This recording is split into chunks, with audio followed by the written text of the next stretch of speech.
বৃদ্ধ ভাতা, বিধবা ভাতা এবং প্রতিবন্ধী ভাতার জন্য অনলাইন আবেদন শুরু করে দেওয়া হয়েছে। আপনি চাইলে এখন বাড়িতে বসে আপনার মোবাইল ফোন থেকে আপনি বার্ধক্য ভাতা, বিধবা ভাতা বা প্রতিবন্ধী ভাতার জন্য অনলাইন আবেদন করতে পারবেন। তো সেই জন্য আজকে ভিডিওতে আপনাকে দেখিয়ে দেবো এই যে অনলাইন আবেদন কীভাবে করবেন, তার স্টেপ বাই স্টেপ প্রসেস আপনাকে দেখিয়ে দেবো এবং সঙ্গে অনলাইন আবেদনে আপনি কী কী ডকুমেন্টস আপনাকে সাবমিট করতে হবে এবং আবেদনের পর স্টেটাস আপনি কীভাবে চেক করবেন, অনলাইন আবেদনের পর তারপরে আপনাকে কী করতে হবে, ভেরিফিকেশন কীভাবে হবে, টাকা কবে ঢুকবে, সমস্ত কিছু এই ভিডিওতে আপনাকে জানিয়ে দেবো। সেই জন্য ভিডিওটা প্রথম থেকে শেষ পর্যন্ত অবশ্যই দেখবেন মনোযোগ সহকারে এবং আমাদের চ্যানেলে প্রথমবার ভিজিট করে থাকলে আমাদের চ্যানেলটিকে সাবস্ক্রাইব করে রাখুন এবং পাশে থাকা বেল আইকনটিকে অবশ্যই প্রেস করে রাখুন। তো চলুন আজকে ভিডিওটা শুরু করা যাক। তো প্রথম দেখতে পাচ্ছেন এই যে উমঙ্গ পোর্টাল, এখানে আপনি চলে আসবেন। এখানে চলে আসার পর এখানে থ্রি ডট অপশন দেখতে পাচ্ছেন, এই অপশনে ক্লিক করবেন। এই অপশনে ক্লিক করে দেওয়ার পর log in and register button, এই অপশনে আপনি ক্লিক করে দেবেন। এখানে ক্লিক করে দেওয়ার সঙ্গে সঙ্গে নেক্সট পেজ কিন্তু আপনার সামনে ওপেন হয়ে যাবে। এবার যাদের আগে থেকে রেজিস্ট্রেশন হয়ে আছে তারা কিন্তু মোবাইল নাম্বার অথবা এমপিন অথবা ওটিপির মাধ্যমে লগ ইনটা করে নেবেন। এবার যারা একদম নতুন, যারা ফার্স্ট টাইম ভিজিট করেছেন তারা কিন্তু রেজিস্টার হেয়ার এই অপশানে ক্লিক করবেন। এই অপশানে ক্লিক করে এখানে মোবাইল নাম্বার বসিয়ে তারপর স্টেটটা সিলেক্ট করে এখান থেকে প্রথমে আপনি রেজিস্ট্রেশনটা করে নেবেন। রেজিস্ট্রেশনটা করার পর তারপর কিন্তু আপনি লগ ইনটা করবেন, ঠিক আছে? তো সেই জন্য যারা নতুন তারা কিন্তু এখানে মোবাইল বসিয়ে স্টেটটা সিলেক্ট করে রেজিস্টার অপশানে ক্লিক করবেন। তারপরে কিন্তু মোবাইল নাম্বার ওটিপি যাবে এবং একটি যে এমপিন আপনাকে বসিয়ে সাবমিট করে দিয়ে আপনাকে রেজিস্ট্রেশনটা করে নিতে হবে। আমার কিন্তু অলরেডি রেজিস্ট্রেশন হয়ে আছে, সে লগ ইন করে নিয়ে দেখতে পাচ্ছেন মোবাইল নাম্বার ওটিপি এলো। সেই ওটিপি বসিয়ে ভেরিফাই ওটিপি অপশানে ক্লিক করে দেওয়ার সঙ্গে সঙ্গে ড্যাশবোর্ডটি এইভাবে ওপেন হয়ে গেল। এরপর আপনি কী করবেন, এরপর এখানে দেখতে পাচ্ছেন যেখানে সার্চ একটা বার দেওয়া রয়েছে, এই অপশানে ক্লিক করবেন। এখানে ক্লিক করে এখানে কী লিখে সার্চ করবেন, এখানে লিখবেন যে এনএসএপি লিখে সার্চ করবেন, ঠিক আছে? এনএসএপি লিখে সার্চ করবেন। এরপর অনেকগুলো অপশান আপনার সামনে ওপেন হয়ে গেল। এবার আপনি নিচের দিকে আসবেন। নিচের দিকে আসার পর দেখতে পাচ্ছেন যে ডিপার্টমেন্টের মধ্যে একটি অপশান করে দেওয়া রয়েছে, ঠিক আছে? এখানে নিচের দিকে আসার পর ডিপার্টমেন্টের মধ্যে একটা অপশান দেওয়া রয়েছে যে এনএসএপি অর্থাৎ ন্যাশনাল সোশ্যাল অ্যাসিস্ট্যান্ট প্রোগ্রাম বলে একটি অপশান দেওয়া রয়েছে। এই অপশানে ক্লিক করবেন। এই অপশানে ক্লিক করে দেওয়ার সঙ্গে সঙ্গে নেক্সট পেজ কিন্তু আপনার সামনে এইভাবে ওপেন হয়ে গেল। নেক্সট পেজ আপনার সামনে এইভাবে ওপেন হয়ে গেল। দেখুন এই যে এনএসএপি, এটা কিন্তু যে সমস্ত রকম পেনশনকে ম্যানেজ করে, ঠিক আছে? তারপরে এখানে অ্যাপ্লাই অনলাইন অপশানে ক্লিক করবেন। এই অপশানে ক্লিক করে দেওয়ার সঙ্গে সঙ্গে তারপরে অ্যাপ্লিকেশন পেজটা আপনার সামনে ওপেন হয়ে গেল। এবার এখানে স্কিম অপশানে ক্লিক করে এখানে দেখতে পাচ্ছেন বিভিন্ন অপশান রয়েছে। প্রথম দেখতে পাচ্ছেন যে Indira Gandhi national disability pension scheme, যারা প্রতিবন্ধী, এটা ডিসেবিলিটি পেনশন স্কিম। তারপরের অপশানে কী রয়েছে যে Indira Gandhi national old age pension scheme, যারা বৃদ্ধ ভাতা, বার্ধক্য ভাতা তাদের জন্য এটা। তারপরে ইন্দিরা গান্ধী যে উইন্ডোজ পেনশন স্কিম অর্থাৎ বিধবা ভাতা। এবার আপনি যেই ভাতার জন্য আবেদন করতে চান সেটা সিলেক্ট করবেন। আমি এখানে ওল্ড এজ পেনশন স্কিম এখান থেকে সিলেক্ট করে নিচ্ছি, দেখতে পাচ্ছেন এখানে নামটাও শুরু হয়ে গেছে Indira Gandhi national old age pension scheme. এবার আপনি কী করবেন, এখানে স্টেট এই অপশানে ক্লিক করে এখানে স্টেটটা কিন্তু আপনি সিলেক্ট করে নেবেন, ঠিক আছে? স্টেটটা সিলেক্ট করে নেবেন। ওয়েস্ট বেঙ্গল এখানে সিলেক্ট করে নেওয়ার পর তারপর আপনি কী করবেন, এখানে ডিস্ট্রিক্ট, এখানে ডিস্ট্রিক্টের নামটা সঠিকভাবে কিন্তু সিলেক্ট করবেন। করে দেওয়ার পর তারপর আপনি কী করবেন, তারপর এখানে দেখতে পাচ্ছেন এরিয়া, এখানে রুরাল না আরবান এখানে সিলেক্ট করবেন।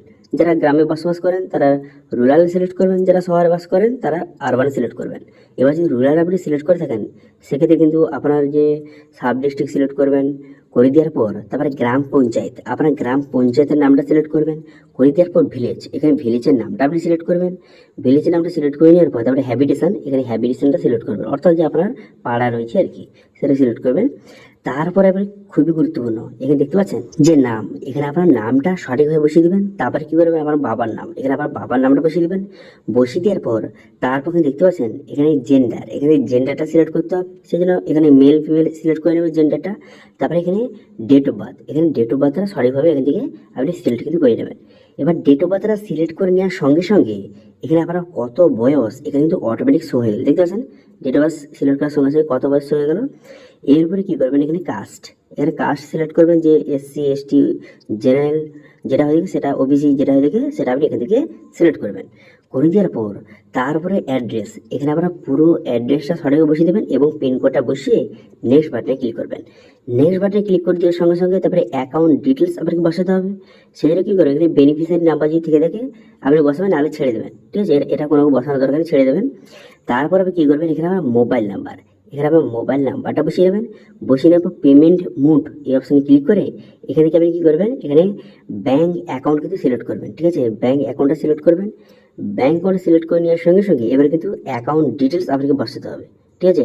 সেই জন্য আপনি কী বসাবেন, সেই জন্য সর্বপ্রথম বলা হয়েছে, এখানে বলা হয়েছে আপনার কি আইএফসি কোড রয়েছে ব্যাংকের, এখানে কিন্তু এই অপশানে ক্লিক করে এখানে ইয়েস করবেন। আইএফসি কোড রয়েছে এখানে ইয়েস করবেন, করে দেওয়ার পর ব্যাংকের আইএফসি কোডটা সঠিকভাবে কিন্তু বসিয়ে দেবেন। বসিয়ে দেওয়ার সঙ্গে সঙ্গে আপনার ব্যাংকের নাম শো হয়ে যাবে, এটা সিলেক্ট করে সিলেক্ট ব্যাংক অপশানে ক্লিক করবেন। করে দেওয়ার সঙ্গে দেখতে পাচ্ছেন আপনার ব্যাংকের যে স্টেট, ব্রাঞ্চ সমস্ত ডিটেলস শো হয়ে গেল। ঠিক আছে, এরপর আপনি কী করবেন, ব্যাংকের অ্যাকাউন্ট নাম্বারটা বসাবেন। ব্যাংকের অ্যাকাউন্টটা বসিয়ে এখানে নেক্সট বাটনে ক্লিক করবেন।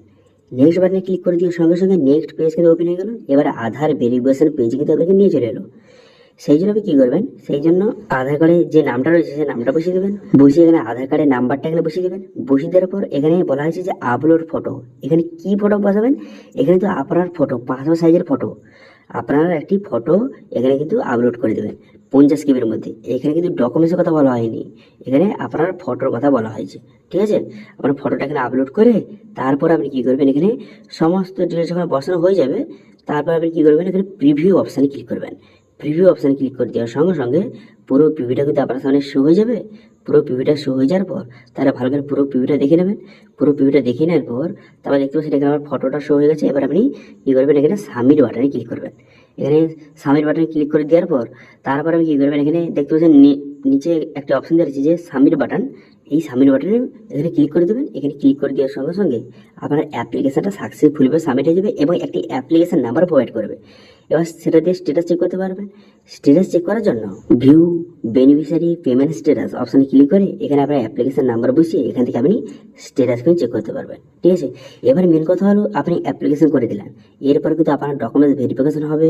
অথবা অনেক জায়গায় কী হচ্ছে, এখানে অ্যাপ্লিকেশন হয়ে যাওয়ার পর যে ভিডিও অফিস থেকে কল করে ডাকা হচ্ছে ডকুমেন্টস ভেরিফিকেশনের জন্য। ঠিক আছে, তো সেক্ষেত্রে আপনার কাছে যদি কল আসে সেক্ষেত্রে ভিডিও অফিসে আপনার সমস্ত ডকুমেন্টস নিয়ে গেলে সেখানে যাবেন, তারা ডকুমেন্ট ভেরিফিকেশন করবে, তারপরে আপনার যে অ্যাপ্লিকেশনটা অ্যাপ্রুভ করে দেবে। অ্যাপ্রুভ হয়ে যাওয়ার পর এবার কিন্তু প্রতি মাসে আপনি 2000 টাকা করে পাবেন ভাতাটা। ঠিক আছে, এখন বর্তমানে আপনারা জানেন যে বিজেপি সরকার আসার পর 2000 টাকা করে দিয়েছে, আগে 1000 টাকা দিল, এখন কিন্তু এই যে পেনশন স্কিমে 2000 টাকা ভাতা করে দিয়েছে। এবার আপনি এইভাবে অনলাইন আবেদন করতে পারেন।